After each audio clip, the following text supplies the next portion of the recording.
you're really stepping into like a different world when you've given birth. The pelvic floor is going to be somewhat weakened through birth, regardless of if it was a cesarean birth or a vaginal birth. We live in a fast-paced society where there's so much value placed on productivity and being busy and doing things.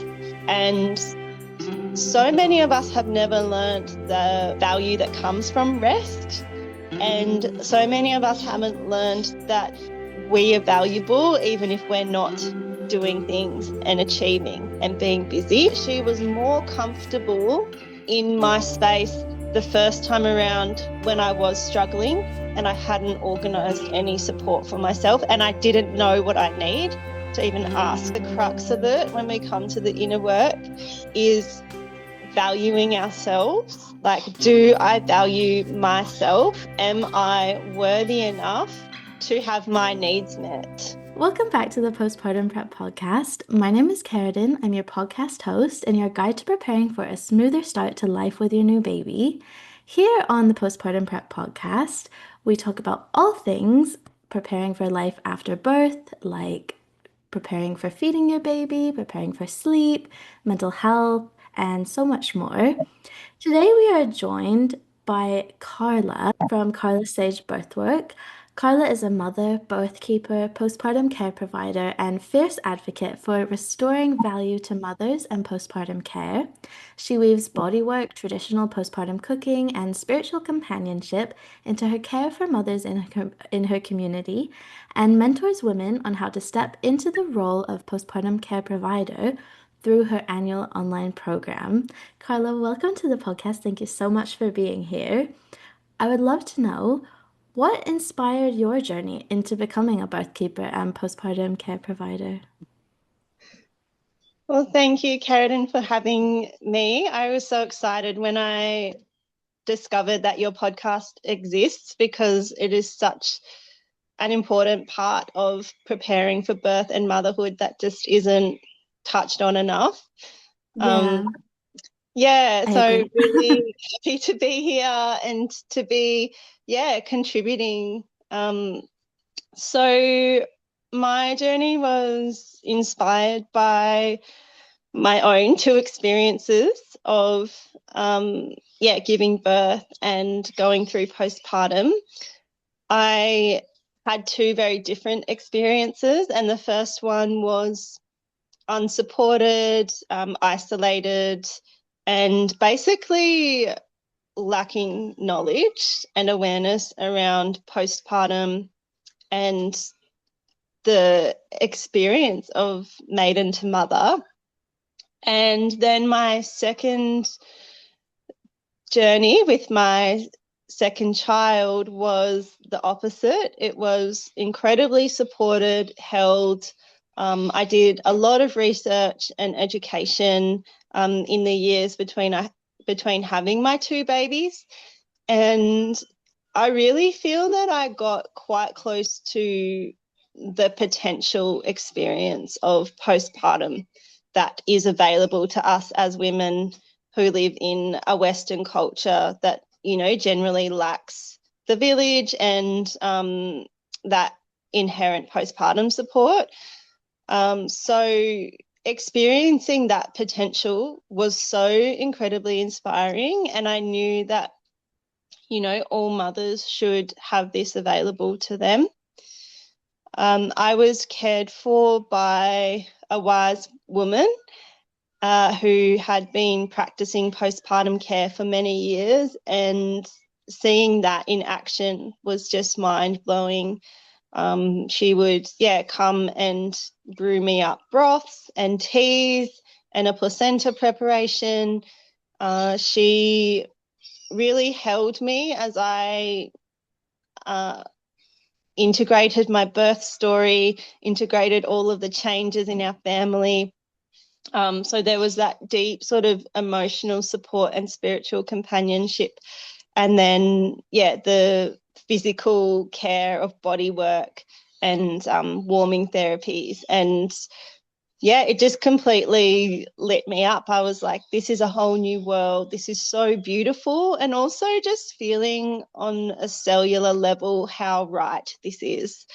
And so I emerged from that experience just so motivated to, yeah, want to be a part of this, like to make this normal. Um, yeah. Wow, it's so, I mean, amazing to hear that you came from originally a first experience that was so, felt very unsupported and isolated to then going through an experience of having that real care for yourself in your second postpartum experience. It's especially interesting to hear that because now you are so well known for postpartum care. It's im impressive to hear where you actually started with not being at all a part of this world. Um, and I love to hear those kinds of things that you found supportive for yourself in your experience. And I'm wondering, in today's episode, we wanted to talk a little bit about the inner work of preparing for postpartum. Um, but before we get into some of the practical tips about the inner work, I feel like, hearing your story was so nice to hear about the real experience of being cared for so deeply and so deeply nourished in that second postpartum experience. And I was wondering if you can walk us through some of the things that really are helpful in postpartum that maybe we might not automatically think of, but the things that, what does the postpartum healing journey really require? And yeah, sorry, if you could walk us through, I'd love that. Sure. So I think firstly, it requires the awareness around what needs to happen and why. Because I really do see the postpartum, like the essence of postpartum and the principles are so much against the way we live modern life. And you're really, yeah, stepping into like a different world when you've given birth and you have your new baby. And like everything about that time needs to be different, including the way that your family usually operates, the roles, the pace of life.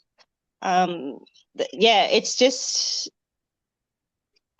I think it takes a lot for us to really um, compartmentalize and commit to being different, being soft, being slow, allowing other people to do things for us.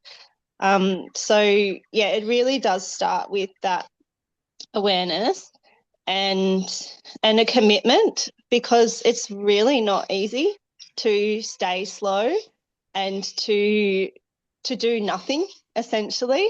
Um, Mhm. I know that mothers can imagine like, oh, I'm going to have the baby and staying in bed will be easy because I'll be busy with the baby. But actually, like, there's often so much downtime where like the baby's just napping, and it can be easy to feel restless and bored. Um, so you do have to make that commitment to yourself, especially as like you pass through the first week and then the days go on, and yeah, staying slow for that long can be really triggering for a lot of women. And I know we're going to talk a little bit about working through those triggers in a moment when we talk about the inner work, but I'm curious, when you say, staying slow for that long, how long are you kind of envisioning? So I work with the 777 concept, and that is 7 days in bed, 7 days on the bed, 7 days around the bed. So would you like me to explain what the difference between those 7 days? Yeah, Yeah, just what so that would look like. Yeah. yeah. 7 days in the bed means being completely horizontal. as much as possible, most likely tucked up in bed and ready to take a nap at any moment, because, we sort of move from that 12-hour clock of like night and day to a 24-hour clock where sleep is broken up, and you really do need to take any opportunity to get a nap in. And usually the mother's very tired after birth, as well as navigating a new sleep rhythm. And so, just being in bed, being off your feet. And also the difference between horizontal and sitting up is that you are taking the pressure off the womb and the pelvic floor when you're lying horizontal. And it's also just like a constructive rest position that supports maximum healing in that time. The next 7 days on the bed is similar, where you're still very much off your feet as much as possible. You might be sitting up a bit more. You might find that you don't need to sleep during the day as much. And 7 days around the bed means that you're still like bedroom focused largely, but you might be starting to incorporate some movement and activity, and you might venture out to the lounge room or the deck, but still mostly just being in like that nest of your bedroom. The 777 is a great guide to go by, but ultimately we want each mother to do what she feels best. Some women might need one of those phases to be longer. Some might find that they're recovering really quickly and they can shorten one of them. But I think as a rule, it's just a great guide to have. Yeah, I've heard, we talk a lot about the 5-5-5. I don't know if it's like just different in Australia or if but I think it's really nice to think of 7-7-7 and it really just emphasizes even more that need for rest in the postpartum stage. Yeah, I've heard the 5-5-5 as well, and I personally just think that we need to aim for a little bit longer. And that's due to my knowledge about postpartum physiology and recovery, and really understanding that is like, well, actually, we can certainly lengthen those phases and it's still probably not too much or too long. So, that's why I've stuck with it. I like it. And it's also simpler, just a week for each. Yeah, totally. Yeah. I'm curious, could you give us a little bit of a glimpse into what really is all that healing that is going in the body during that stage? If Yeah, sure. So firstly, we need to recognize that postpartum recovery is not just about recovering from birth and what happens during birth. It is also recovering and recalibrating from like 9-10 months of pregnancy as well. And so I think there's two things I can say physiologically. The first one is the ligaments that hold our womb in place. They stretch from being, like an inch or two in our normal life to, growing several more inches with the womb, wow. as the womb and the baby grow. And, that's a really big deal. A lot of people connect to ligaments when they think about sporting injuries and tearing a ligament or straining a ligament, and how normal it is for an athlete to have surgery or take 6 to 8 weeks off, sometimes several months off before they can return to their sport. And it's pretty much the same thing that's happened through pregnancy and birth, and that we need to look after our ligaments, and that the ligaments take a long time to heal. And so the best thing we can do for those ligaments is rest and be off our feet. And, you know, certain nutrients in food, hydrating.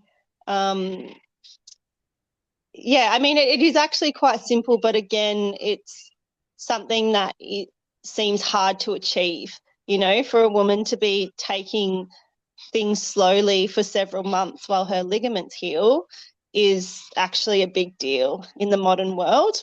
It's not impossible, but it takes a lot of intention and organization.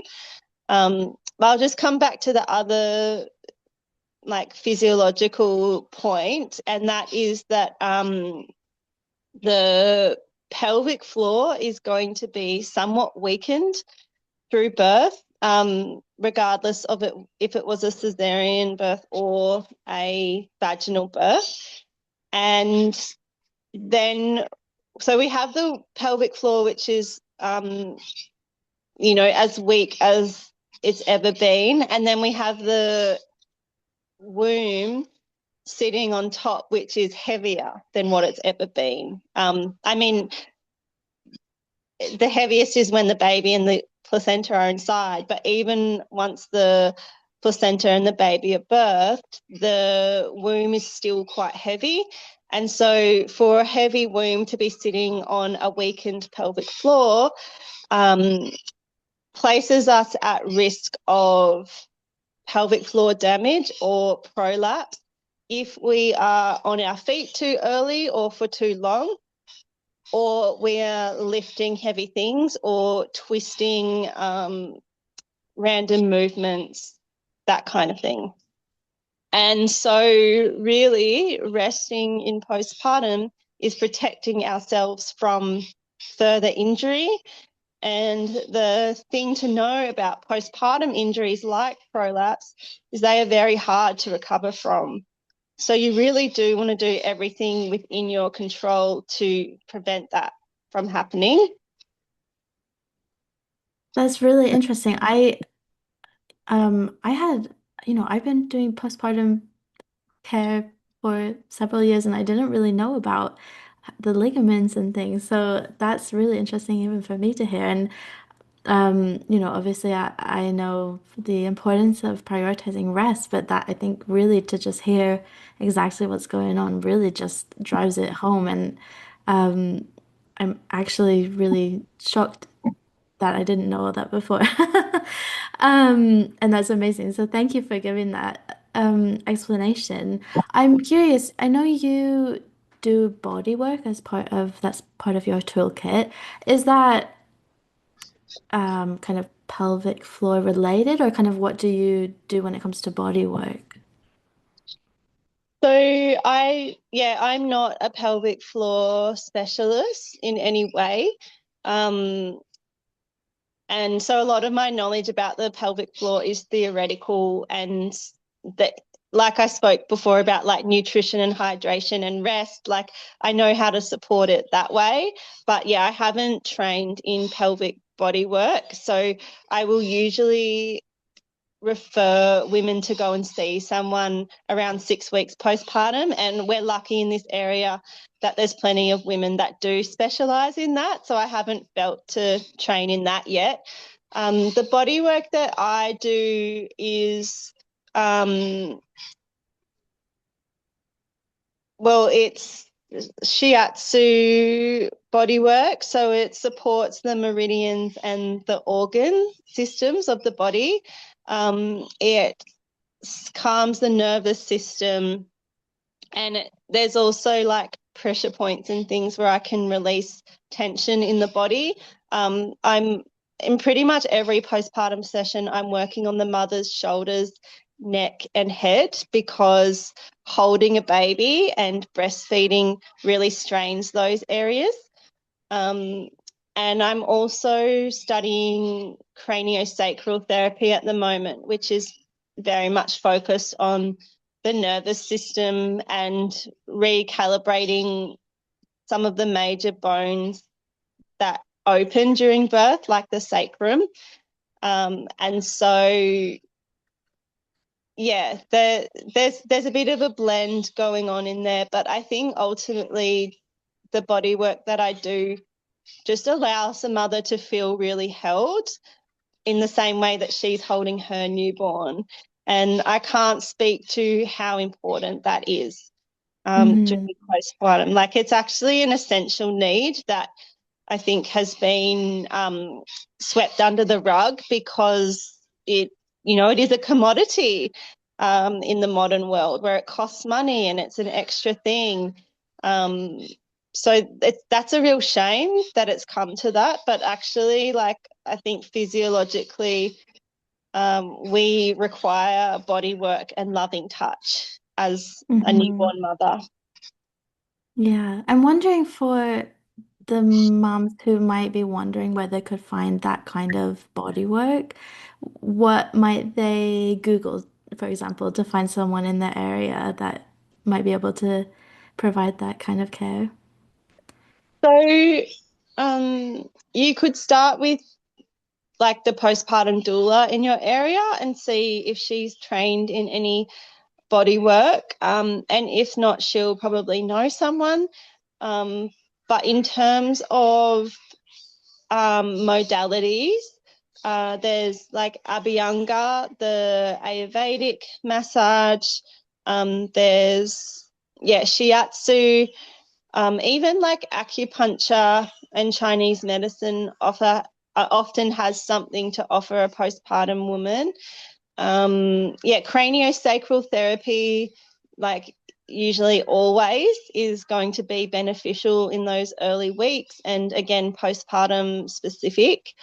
And then, like, moving into the more pelvic realms, there's Mayan abdominal massage, um, which I think has changed its name to Tulik. And I'll be able to share the spelling of that with you. I can't think of it off the top of my head right now. And then there's holistic pelvic care, which is a modality created by Tammy Lynn Kent, who's based in the States, but she has trained women all over the world. So yeah, that's all I can really think of at the moment. That's an But yeah, amazing list. yeah, yeah. Yeah, it's quite, I feel like there must be something in there that no matter where you live, you'll be able to find someone, surely, who I hope the people that are listening would be able to. And I guess this is just one example of the kinds of support that are so important for postpartum moms. Um, which kind of brings me to our the next kind of topic that I wanted to touch on in this episode, looking at the inner work for that's needed for postpartum recovery. I just wanted to start or to continue or yeah to start this I wanted to actually give a quote from your Instagram a caption which is I basically I saw this post and immediately sent it back to Carla and said please will you come and talk about this on the podcast. So I'm going to just quickly read you. This is a quote from Carla's Instagram.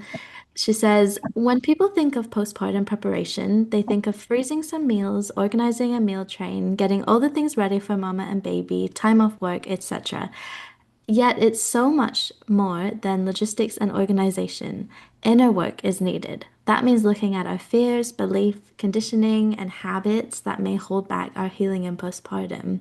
And you gave a few examples of common blocks that women tend to have that they may need to work through before giving birth to support their postpartum healing. So I wanted to touch on those blocks, but one of them was, we've talked about the real need for support. We talked about your experience having, the lack of support compared to real support.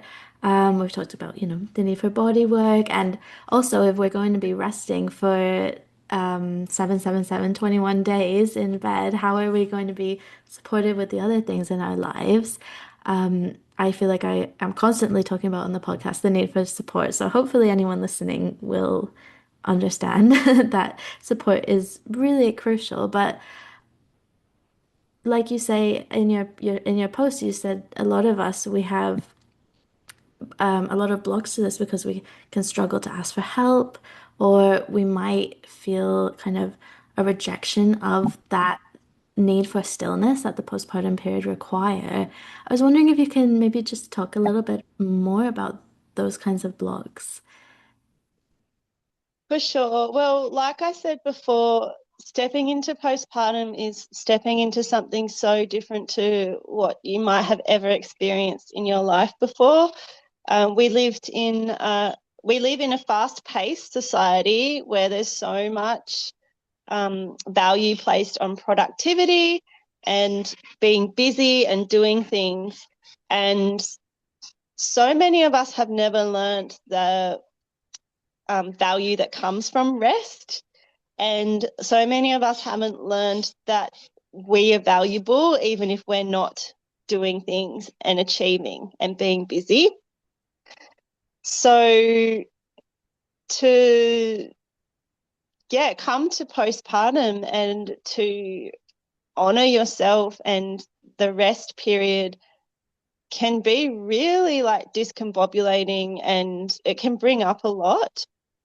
And so there's no better time to look at that than before you give birth. I mean, I think it's something ideally we start before pregnancy, because I do see it as like a life's work to unravel, especially when we've never seen that example around us. I know for me and many of the mothers I support, their mothers didn't ever rest in front of them, even in their own postpartum. And so, yeah, it does take a bit of a deep dive to be like, well, what is my relationship to rest? And how am I going to see myself if I'm doing nothing but look after my baby for 6 weeks? Can I accept myself?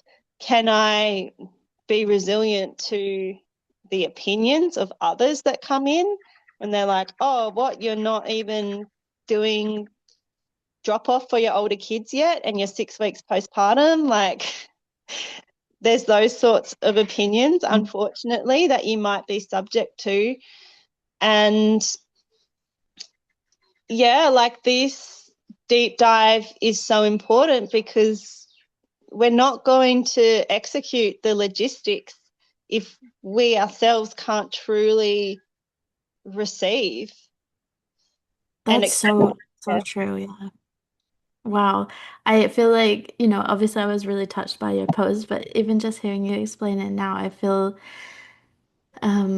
slightly like mind blown just to hear about that idea. How are we supposed to receive if we are not even accepting of our need for it ourselves? Yeah. I know you kind of mentioned about also whether that may sometimes be passed down from our mothers, and you had a post recently, didn't you, that was about the kind of I don't know, do you want to explain what your recent post was that Sure, sure. So my recent post was about how, um, as new mothers, our mum or our mother-in-law may be very triggered by our choices in postpartum.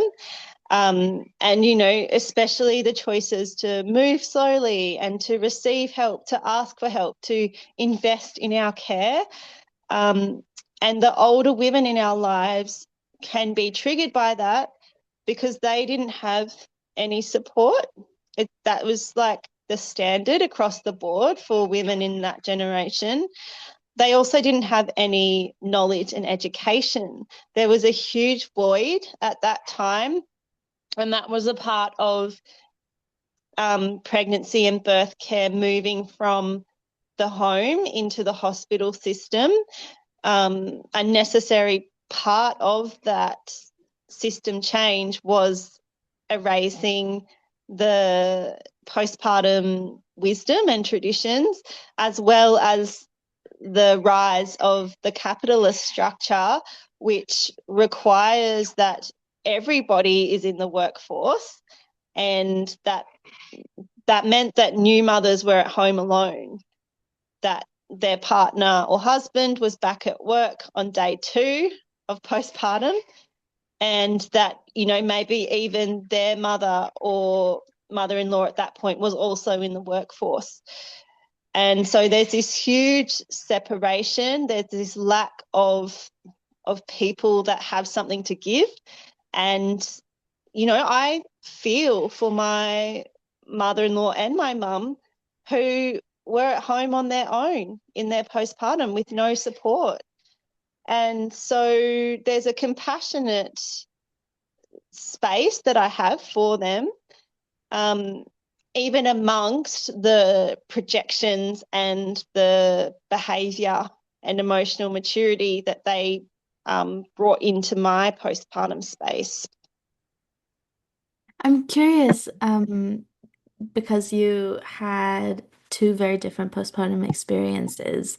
When you did have a more rest focused, care focused postpartum experience, was it difficult for you in those relationships with your mother, your mother-in-law, to kind of navigate the difference between what they had experienced? Yeah. Yes. Sorry, we So don't have to go too personal, but it just made me think. I'm happy to, because I think I can make a really good point here. So just to be clear, my mum passed away before I had my babies. Okay. But I did have my mother-in-law in our lives. She still is in our lives. And it was interesting to see that she was more comfortable in my space the first time around when I was struggling and I hadn't organised any support for myself, and I didn't know what I need to even ask for what I needed. The second time around, when I put all those things in place, I had community support, I had the Wise Woman Care, I had just so many systems and things set up for our family. It was in that postpartum where I got the pushback from her, and where she really let her triggers show in quite a nasty way. And I can list off a few examples. The first one was that she was at our house when someone in my community was dropping off a meal, and she said she reacted to that and was like, "Oh gosh, that's a lot. I hope you're going to do that for other mums, Carla." And this is me Little did she know. This is me at 3 weeks postpartum, still very tender, holding my newborn and just receiving this attacking energy. She would make comments like, "Oh, gee, I thought you would be on your feet by now." And another moment that I clearly remember is my partner had gone back to work at this point, and it was 6 o'clock at night and he was on his way home, and she was dropping off my daughter from having an outing that day, and she was like, "Where's dinner? Why haven't you cooked dinner for your partner? He's been at work all day. He deserves a really lovely dinner when you get home." And I'd actually there was food in the fridge that we were going to heat up for dinner, but she just projected all of this negative energy onto me, and just could not believe that I wasn't slaving away in the kitchen. And so that's a short list of many things that happened. And, for that postpartum, I kind of sensed that could happen. And so I didn't let her into my space till 3 weeks after the baby was born. She lives interstate from me. So we'd organised that her and her husband would come and help us out at 3 weeks postpartum. And I also gave her very specific tasks. I didn't want her in my space helping out. I wanted her to help out with my older child, and they didn't stay in our home either. They had accommodation elsewhere. So, I did my best to make sure that we could all kind of be together, and that she could see the newborn without it being too eruptive. Right. I really appreciate you giving some personal examples because although these are very personal examples, I also think they're extremely relatable examples. And I think, the feedback that you had from your recent post where you kind of t touched on this, I think shows it is sadly quite relatable. Um, but I just wanted to pick out for our listeners who are currently pregnant and might be thinking ahead about their own postpartum journey and planning for it, I wanted to pick out some things that you mentioned about kind of you had some boundaries around like when they were going to come, and kind of what specific activities or things that they could that she could help with. Obviously it didn't completely make everything 100% better, but do you feel like those would be some things that you would recommend for moms who are kind of starting to plan for their postpartum experience if they think they might end with in a kind of similar situation? Are there any other ideas that you would have? Yeah, absolutely. I think that it's so important to understand like who is around you, what is their story, what is their relationship to postpartum, and how can they help. I think it's not good enough to think like, oh well, my mum's gonna come and she's gonna help, or my mother-in-law is gonna come and she's gonna help, because sometimes they might not be the right people to have in your space. They could be too overbearing, too opinionative, too judgmental of what you're doing. And then we have the other end of the spectrum where they literally don't show up at all. And you thought like, oh, surely my mum would want to help me during this huge time in my life. And then you hear these excuses like, oh, but I'd planned a coffee date that morning with my friends, or I'm just too tired today, or like there's definitely those real life examples as well. So it is, so much about like reading your family members, like reading them each personally, and then trying to decide like how they can be in your space, I think, or how they can contribute. I'm such a big fan of delegating roles, and I find that actually a lot of the older generation really thrive in that, because ultimately they do want to help. My mother-in-law really wanted to help us. Like that she did have those intentions there. And so it was the best thing I could do to say, hey, I want you to come and I want you to look after my older child. I want you to take her on outings. I want you to drop her off to her kindy on these days. I want you to like think of a special gift for her to make her feel special. And my mother-in-law was so happy to have something to do, and she did it really well. Had it been another job that I chose like more from an unconscious place, it could have been a disaster. Like if it was something that was more in my home and in my space, I think there just would have been that constant clashing. But you And found a way to involve her in a way that was actually helpful for you, but still in a way that felt comfortable for you.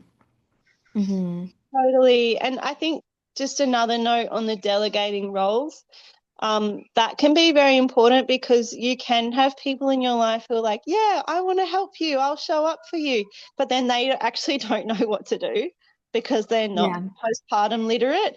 And, there's this classic saying of like, let me know what you need. Yeah. And for a new mother who's in the depths of her experience, she can't even really articulate what she needs, or she's not in the headspace to be organizing at that point. And so to do that in the pregnancy when you're in a more like mentally switched on place is so valuable to divide up the roles. And then those people who would normally be quite lost in the postpartum realm will be like, okay, so my job is to pick up the groceries on Thursdays and pick up the laundry and wash it and fold it and bring it back. Like, yeah. Yeah, and it's super specific, and I think that's really helpful for people. Yeah, and I think it's so true. People often they genuinely do want to be involved. It just yeah, I love that actually that term you use, postpartum literate. That's a great way to describe it. Is some people just aren't postpartum literate and don't really know, like actually I want to help, but like what do people even need? And especially as new moms, I think sometimes we're so overwhelmed with everything, it almost can feel like just one more thing to do to like have to actually figure out, well, what could this person do? Who could, yeah, I love it. I have to reflect something back to you though. When, talking about the inner work of postpartum, I thought this was like a great example because when you were describing when you reached out to your mother-in-law and you asked, can you help with XYZ tasks? I felt like my chest really kind of tightened because I'm like, oh my gosh, I can't imagine having to ask these things. And like it's like the actual kind of, it sounds great in theory, but I'm thinking maybe some of our listeners might feel the same, like, oh yeah, I'd love to ask, but the idea of asking just doesn't, like, what if they say no? What if they get angry? What if they give me, well, why should I be doing all of that for you? Like, it feels actually quite anxiety provoking, I guess, the idea of asking. So I'm wondering if, there are any other moms who feel like the same way. Do you have any advice for dealing with those feelings? Oh, absolutely. And that, yeah, speaks to the inner work required to prepare for postpartum. And I know I rattled it off like, oh, I asked her to do this and this as though it was easy. It was not easy for me. And, this is also my second baby where I had that huge learning experience. I was 4 years into my motherhood journey by this point. And so I was more comfortable with boundaries and asking specifically what I need and that kind of thing. But it took me a long time to get to that point. And so really like the crux of it when we come to the inner work is valuing ourselves. Like, do I value myself? Am I worthy enough to have my needs met? Something that helps with this is understanding that having our needs met as mothers is never selfish because our baby and our children depend on us. So whenever we are asking for something for ourselves, we are asking for something for our children. Yeah. And when we don't value ourselves and when we let our needs slide, it's our children and our baby that suffers. And Mm. so I think that's a huge one because our culture loves to label people selfish. Like it's almost like rude to ask for what you want and you're selfish for doing that. And it becomes the inverse in postpartum and motherhood. It's like if Yeah. you're looking out for yourself and you're having your needs met, then you're going to be a better mother and your children are going to be better off. So true. And I feel like some of us learn that lesson only too late into motherhood and to really, really feel grounded in that going into motherhood. If anyone listening this is their first kind of entrance into motherhood, just knowing, yeah, that you do deserve all the support and care that you can have because it truly does. How can you care for your baby if you are not feeling well yourself? No.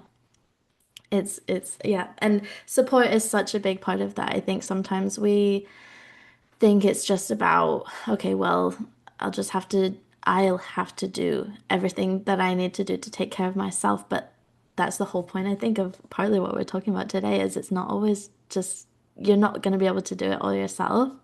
And actually, um, another part of kind of learning your way through motherhood is learning to accept support. And I think one thing actually that can make a really big difference is just finding the people that also have those same values as you of, you know, of also valuing support and care for mothers. And obviously, that might not, be the people like it would be great if your mother or your mother-in-law already had that kind of perspective themselves. But if they don't, you can still also find the other people who do. And building your village kind of during pregnancy is, I think I have some episodes about that, so I can be sure to link them in the show notes as well. I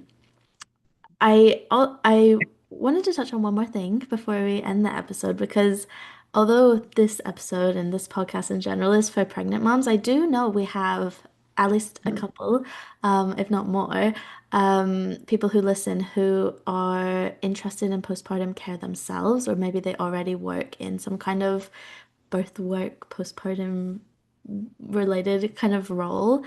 Um, and I do think for even if they don't already work in that kind of role, I think just like your experience kind of when you've gone through postpartum yourself, it can really inspire you into wanting to work in not even work, but just kind of learn to care for other mothers.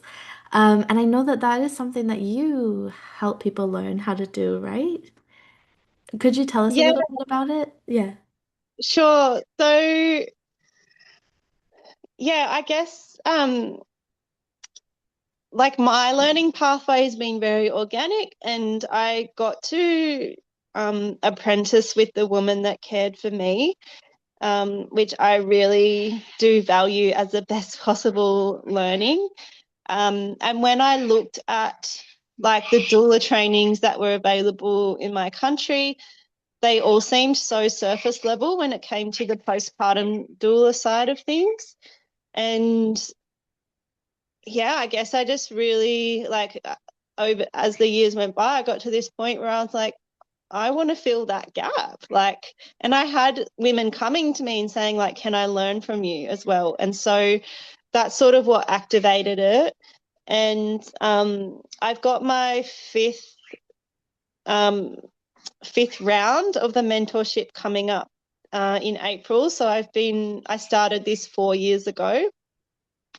And yeah, it's a mentorship that I believe offers the depth to form the postpartum caregiver that mothers really need. So the postpartum caregiver that can meet all layers of their experience, the physical, the spiritual, the mental and emotional, and the energetic as well. And I think something that really sets my mentorship apart is the education around postpartum planning and preparation. It takes up a huge part of the mentorship, and that's because I believe that all postpartum doulas should be able to facilitate this for families, to educate not only the mother and the father, but anybody else in their circle. Because really it's that education and preparation that sets us up for our experience. And I know that you are passionate about this, and that's the whole point of your podcast. And like I said at the start of this episode, it's it's just such a missing piece in our birth culture where there's so much emphasis on birth planning and preparation, and postpartum's like an afterthought when actually postpartum is the biggest part. And so yeah, that's why I've made it a huge part of the mentorship, but also through learning how to plan and prepare a family. You're also receiving that deeper education on what mothers are going through physiologically and spiritually through their matrescence as well. Wow, that sounds amazing. I'm I want to do this. Um, I what I wanted to say something about the postpartum preparation side of things. Oh, I was thinking it made me think about when I was pregnant, I waited like I had a couple books actually on postpartum, but I thought that I would wait until I was postpartum to read them, only to discover actually everything I needed to know. I needed to know before I gave birth, so because it was actually all about planning and preparing for postpartum, and I think it that just really highlights how important really postpartum preparation really is, and I love that that's such a big focus of your practitioner training. Mhm. Um, if you have already done this for 4 rounds, does that mean there's already plenty of people who have trained with you? Yeah, I guess there's probably about, yeah, 50 or 60 women. Yeah. Wow. Yeah. Yeah. Are And they I, mainly, oh, sorry. sorry, I was just gonna say, is that mainly in Australia or kind of around the world? Mostly in Australia, but there is women, yeah, internationally in many countries that have also done the training. And I've just last week decided to do a directory of I was everyone gonna ask. with me, and Yeah, mm, yeah, where they're located and just how to connect with them. So that is on my website now, and I have like several more to add because those they've just been sending me their details over the last few days. But yeah, I was like finally realized to put that in place because it'll be yeah, helpful. yeah. I actually just got goosebumps when you said that. Just because I guess I'm imagining now it will be really easy for people to for moms to find people who are trained in all of these like amazing modalities and have all this education and tools to be able to really help people prepare for a more nourishing postpartum. That's really exciting to hear. We're coming to the end of our episode, but I do have one last question, which I like to ask everyone who comes on the podcast. If you could go back and speak to yourself when you were pregnant with your first baby, what would you tell her?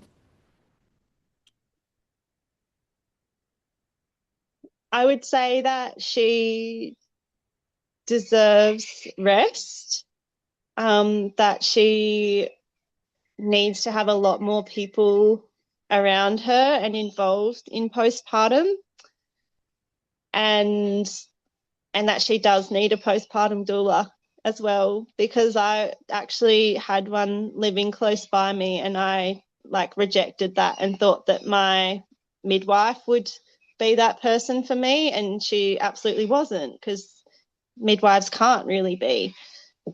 So I mean, yeah, I'll just leave it there because there's so much more that I would want to tell her, but I think they're the main points. Yeah. Oh, I think that's a great point to make. And I think actually a really relatable point because I think I'm a lactation counselor and I think often the lactation piece of things gets kind of also passed on to midwives and I think midwives have a lot that is kind of expected of them. And actually, there's like a whole network of people that work in postpartum support, and we all work together to make sure that moms are really supported. So, um, yeah, I definitely recommend that people look into what other kind of postpartum support is available in their area. Thank you so much, Carla, for talking with us today. Where can people find you if they want to learn more about you or work with you? Thank you. It's been, yeah, so lovely to chat. I've really enjoyed it. My Instagram is Carla with a C dot Sage dot birthwork, and my website is traditionalhealingbirthwork.com. Amazing. And everything will be linked in the episode description and in the show notes as well. Carla and I are about to record a Q&A episode on nutrition for postpartum healing and energy, which I think will go really well hand in hand with this episode. So if you enjoyed this episode, you'll definitely want to listen to the Q&A episode. It will be out if it's if you're listening the day that this episode is recorded, it should be out tomorrow or very soon after. And if you're listening in the future, the Q&A episode is probably already out, so go ahead and find that episode. Thank you for listening to the Postpartum Prep Podcast today. If you're new here, please be sure to subscribe or follow, and you can also leave a review if you enjoyed this episode. Reviews are the best way to help the podcast grow and to help this information reach other mothers. You can also share this episode with another mom or maybe even grandmother or mother-in-law who might benefit from learning more about the importance of rest in postpartum and helping them to work through the inner blocks to having a nourishing and healing postpartum recovery journey. Thank you for listening, and we will see you in the Q&A episode.